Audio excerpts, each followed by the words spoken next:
Eu já te entreguei para Deus. Não aguento mais gastar força com você. Eu nunca imaginei ter um filho assim, tão irresponsável. Você não vai ser nada quando você crescer. Nossa, você é o mais gordo, o mais magro, o mais qualquer coisa da sua turma. Oi, meus amores, tudo bem com vocês? Quem nunca ouviu ou disse alguma coisa dessas? E isso são crenças limitantes. Às vezes a gente pensa que as crenças, elas se consolidam porque elas são ditas com muita frequência, não necessariamente. Às vezes uma coisa dita uma vez, ela cria um buraco no coração. Ela cria um sentimento de limitação tão poderoso na mente que a pessoa faz disso um rótulo de si mesma. Então, já falamos em alguns momentos aqui a respeito das crenças limitantes, mas é um assunto tão rico, tão infinito, tão poderoso e tão frequente no consultório que eu resolvi trazer essa reflexão hoje novamente. Muitas vezes a gente entende que as crenças se consolidam apenas porque elas foram ouvidas exaustivamente ao longo da vida, e não é isso. Então, assim, é importante que a gente entenda que a crença limitante, ela é uma convicção, uma constatação que o indivíduo faz em algum momento de uma ou mais características que dizem dele, e normalmente de maneira pejorativa.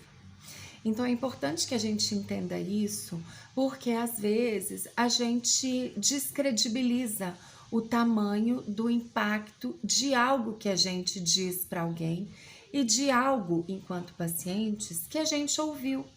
Então não é raro, às vezes, a gente trazer no consultório reflexões que levam a pessoa a alguma fala poderosa, como esses exemplos que eu trouxe para vocês no início do vídeo, e a pessoa às vezes traz nesse sentido.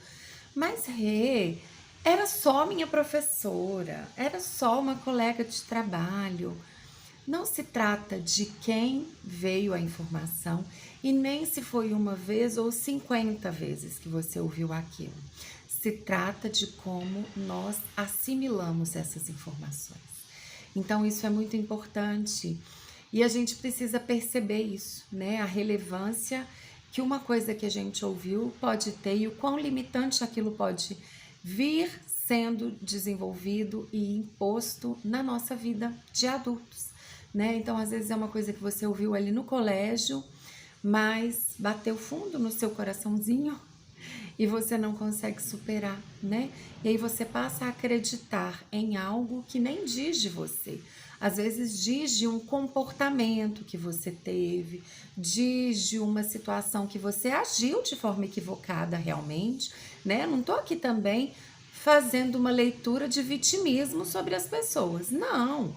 A gente às vezes se porta de maneiras que não são legais, né? Às vezes a gente, por isso que eu disse, a gente disse ou já ouviu isso em algum momento, porque nós também, enquanto pessoas que se relacionam diariamente com muitas outras, né? A gente corre o risco de magoar, de ferir e de estabelecer ali uma crença, né? Entramos então num outro conceito que eu também já falei em alguns vídeos para trás, que é a responsabilidade afetiva, né? Por muito tempo entendeu-se a responsabilidade afetiva como algo relacionado às relações conjugais, e não é, né? A relação com a responsabilidade afetiva, ela está nos nossos relacionamentos afetivos, na nossa relação com a família, nas nossas relações corporativas. Então, é importante que a gente entenda isso, que a gente tenha zelo, respeito, empatia, para a gente se posicionar. Não estou dizendo também que então a gente tem que ser hipócrita, que a gente tem que ser falso e ter uma opinião que não é realmente o que a gente pensa, não é isso. Mas é saber o tom que a gente diz sobre isso para a pessoa, né? Então é importante que a gente pense nisso, mas esse é um assunto de uma outra pegada. Então aqui a gente está falando mais nesse sentido realmente do que são as crenças limitantes. Então é importante a gente perceber isso, entender isso e avaliar. Rê. Então eu identifiquei uma crença limitante. O que que eu faço com isso agora? Bom, identificou, metade do caminho já foi preenchido, né? Então isso é muito possível que a gente ressignifique, que a gente reorganize a memória, que a gente se perdoe pelo passado, por coisas que a gente fez ou que a gente disse, que a gente conserte caso possível seja, mas nem sempre é, né? Às vezes você foi muito duro com alguém que nem faz parte mais da sua vida. Então a gente precisa se perdoar e seguir em frente, né?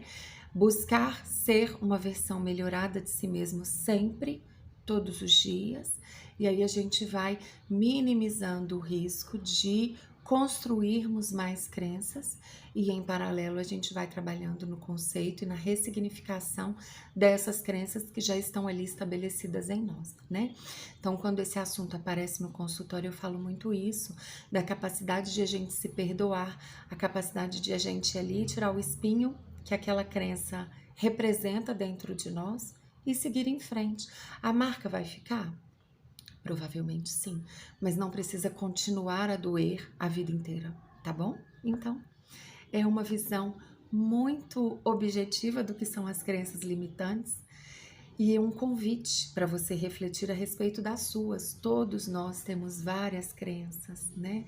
Todos nós duvidamos em algum aspecto ou vários das nossas capacidades. Mas o que você está fazendo com isso?